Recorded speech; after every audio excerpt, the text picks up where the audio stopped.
Coach, obviously, not a great performance from you guys. We hit the wall. I think credit to Coach Tim. He was ready with what we could, what we're doing.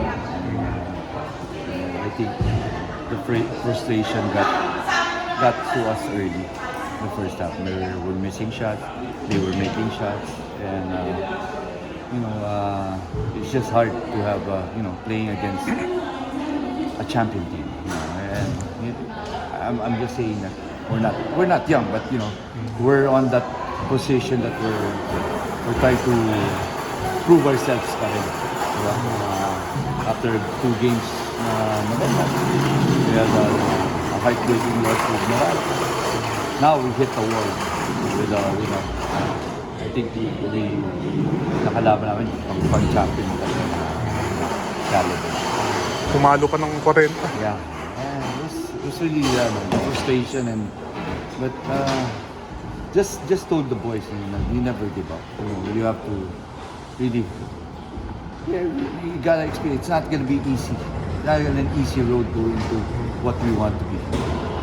But as far as I'm concerned, this is a stumbling block that we hit, and we'll just get back to work and try to prove ourselves again. Coach, how tough is going to be na iangat ulit yung players with especially ang hirap ng grupo nyo? Yeah, it's very tough, especially with this group. And as far as I'm concerned, we talked about it already, and I think it's a matter of how you talk. You talk to the guys and how you communicate. Kasi when I came in, they were so quiet. Yeah, you're so quiet. You should be like arguing, talking about what happened, having a leader talk to the team. They were quiet, so I had to realign their thoughts of how to get back, how to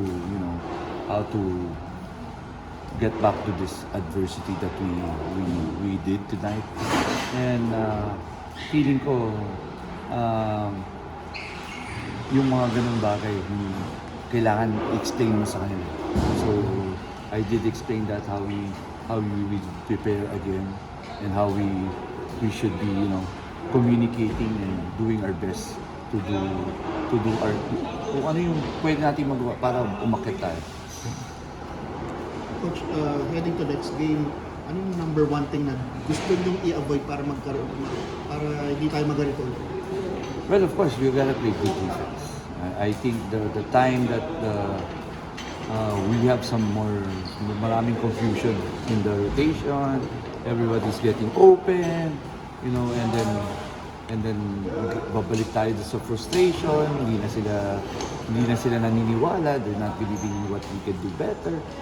So we gotta remove those mga hiccups na I think na kaya naman namin gawin. We did that already in the first 2 games. Why not do it again? So as far as I'm concerned, kaya, and we'll get better.